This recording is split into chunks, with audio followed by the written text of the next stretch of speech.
ქართულ პოლიტიკაში რაიმე მნიშვნელოვანი წიაღისეულები თუ არ მოხდა, გიორგი მარგველაშვილი საქართველოს პრეზიდენტი გახდება. პრემიერის პიროვნული დახასიათების მიღმა ჩვენ შევეცადეთ გაგვეგო რა პოლიტიკური мотиваცია ჰქონდა ამ კანდიდატის წამოყენება. შეგახსენებთ ოცნებაში სახელდებოდა სხვა კანდიდატურებიც. მაშინ ასე, რა იყო აქ მთავარი პოლიტიკური გავლენა, გამოცდილება თუ ერთგულება?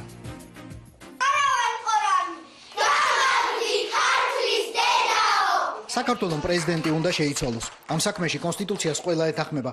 გასარკვევია მხოლოდ ახალი როგორი უნდა იყოს. Აი დათოს უსმენდა და ვეთქვი აი ამ კაცის ჭკუა მომცა. ალასანიას ვიზუალი ლევან გაჩიჩილაძის ისა რა ქვია ჯიგარი და ქართველობა რა ვიცი. იდეალური ოპოზიციონერი. სოზარის სინდისი, ბურჯანაძის გამბედაობა და საყაჩულის სიმაღლე და ბენდუქიძის ფული. და იქნებოდა იდეალური პოლიტიკოსი. მიშა სიმაღლის გარდა ყველაფერი პრინციპში მიღწევადია. მას შემდეგ რაც ივანიშვილმა პრეზიდენტობის საკუთარი კანდიდატი დაასახელა და ყველა დანარჩენი დაეთანხმა. რაღაცა ისეთი ადამიანი ვარ რა ეთყობა რაღაცა პლასტელინივით რა სადაც მიაგდებ იქვე რა ფორმას იღებს. ფილოსოფიის პროფესორ საუბრისას ერთი პასუხისმგებლობა აქვს, მინისტრს მეორე, პრეზიდენტს კი მესამე. კონტექსტის ამბავია როგორ გაიგება აზრს ქართული კულტურის ორენოვნების შესახებ. კითხულობ რუსულად. როდესაც ილია ჭავჭავაძე განათლებას იღებს რუსულად, გიორგი ჩუბინაშვილი მუშაობს და გამოცემებს და წერს რუსულად, როდესაც შენთან საურთიერთობო ენა შენ მეზობლებთან ხდება რუსული, ეს არის კულტურის ნაწილი. ისიც კონტექსტის ამბავია, რომ დღევანდელ საქართველოს ივანიშვილმა პრეზიდენტად ინტელექტუალი შეურჩია. ისიც რომ მარგველაშვილი ოფიციალურად უპარტიოა და ხელისუფლების მწვერვალზე ბოლო 1 წელიწადში სრულიად მოულოდნელად აღმოჩნდა. განიცადა სხვათა შორის თვითონ გიორგი არის რანიმია უკაცრავად სიტყვები ხმარე. ეგეთი კაცია, რო გძნობს ამას, რომ ამ რეპლიკებს ხშირად ისვრიან რა, ძალიან ხშირად ცდილობენ, ამას ეხმარებიან თქვათ ისინი, ვინც არ უნდა ეხმარებოდნენ. ძალიან დარდო უბრალოდ დაბალია რეიტინგი ჩემი ჩემი საკუთარი თავიდან გამომდინარე, განათლების სისტემიდან გამომდინარე, დარდობ ამაზე, მაგრამ განხილვის დროს ეს არ იყო არანაირი წახალისების ფორმით ნათქვამი ჩემთვის. კონტექსტის ამბავია, როგორ გაიგებს სიტყვას უნდა. კანდიდატმა მარგველაშვილმა გუშინ მთელ ერზე რომ გაავრცელა. ეს პოზიცია რაც არსებობს გუნდში უნდა გაიზიაროს ქართველმა ერმა და მხარი დაუჭიროს იმას, რასაც ჩვენ კოალიცია და მე მათ ვეთყვით და როგორაც ჩამოუყალიბებთ ქვეყნის მომავალს. კონტექსტის ამბავია ჩოხაცა და ჯინსიც, რომელიც მინისტრობის დროს ხშირად აცვია და წინდაც რომელსაც სახალისო ფოტოსთვის მონდომებით ქსოვს. მარგველაშვილის ურთიერთობა პრემიერთან სულ 1 წელია დაიწყო. პრემიერის კოალიცია პოპულარულია და მის ნებისმიერ კანდიდატს დიდი შანსი ექნებოდა. მაგრამ ამ გუნდს რომ ვუყურებ, მიმაჩნია რომ მარგველაშვილი ყველაზე დამოუკიდებელი ფიგურაა. მის წევრად დარჩება, სანამ ჩათვლის რომ გუნდი სწორი მიმართულებით მიდის. თავდაპირველად მარგველაშვილს სააკაშვილთანაც ნორმალური ურთიერთობა ჰქონდა, მაგრამ შემდეგ დასცილდა. არ იქნებოდა კარგი წინააღმდეგობა პრემიერსა და პრეზიდენტს შორის, თუმცა არც ისეთი პრეზიდენტი ივარგებს, ვინც პრემიერს ყველაფერში დაეთანხმება. გიორგი ასეთი არ არის. How can you describe him in? თუ შეგიძლიათ სამი სიტყვით დაახასიათოთ მარგველაშვილი. Honest, educated, პატიოსანი, განათლებული, ახალი იდეებისთვის გახსნილი. open to new ideas. მარკ მალენს მარგველაშვილის შემთხვევაში მიუკერძოებელი კომენტატორი არ ეთქმის. შორეულ 1997 წელს მარგველაშვილი იყო პირველი ქართველი, ვინც ამერიკული ეროვნულ-დემოკრატიული ინსტიტუტის ახალდანიშნულ დირექტორს თბილისის აეროპორტში მანქანით დახვდა.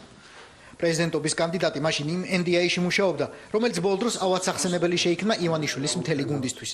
მარგველაშვილი მოგვიანებით მალენის მეჯვარი და შვილის ნათლიაც გახდა.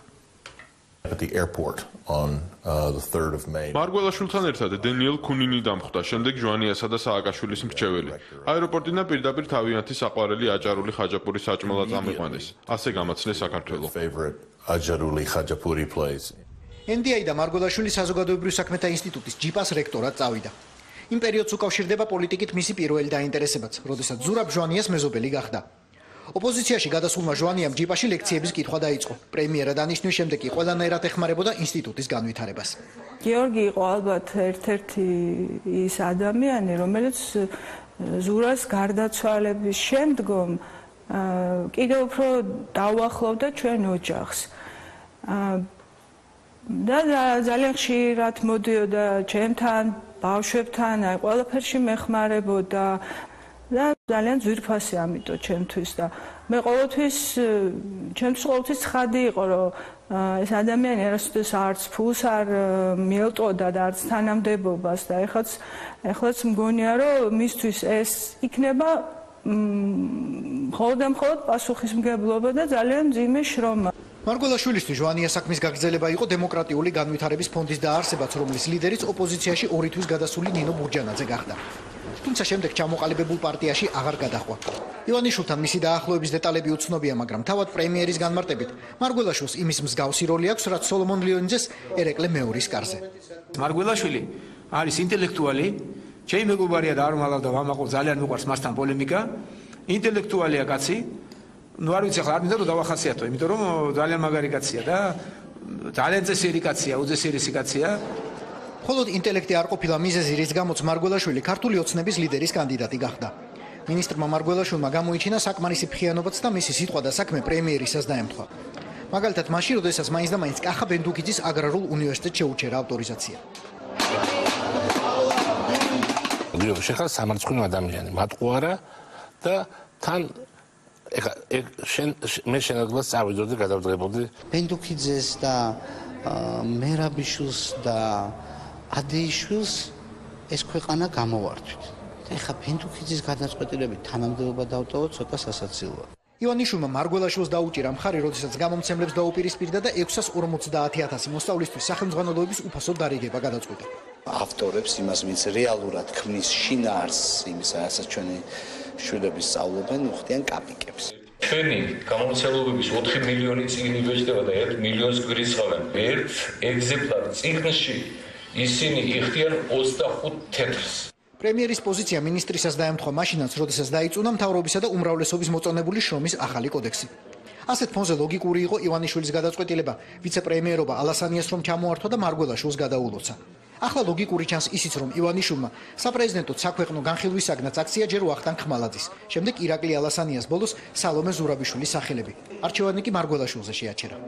ბედნიერი ვარ, რომ მომეცა შესაძლებლობა ესეთ ადამიანთან ერთად მუშაობის, რომელიც არის ძლიერი და რომელიც არის შენგვერდით და რომელიც არასდროს არ მიგატოვებს და ეს გამოჩნდა ძალიან ნათლად და თუ მაინც და მე ჩემ ემოციებზეა ლაპარაკი, ხო, ჩემთვის დიდი ბედნიერებაა, რომ ბიძინა ივანიშვილთან ერთად მუშაობ. ფილოლოგის, ფერშალ პედაგოგისა და იურისტის შემდეგ საქართველოს ფილოსოფოს პრეზიდენტზე დაფიქრდა. დრო გადის და ქვეყანა იცვლება. როგორც ჩანს, იცვლება ამ პროფესიის არსიც, რა კი ფილოსოფოსები კასრიდან ჯიპებზე გადმოსხდნენ და ახლა ქვეყნის საჭის ჩასაბარებლადაც მზად არიან.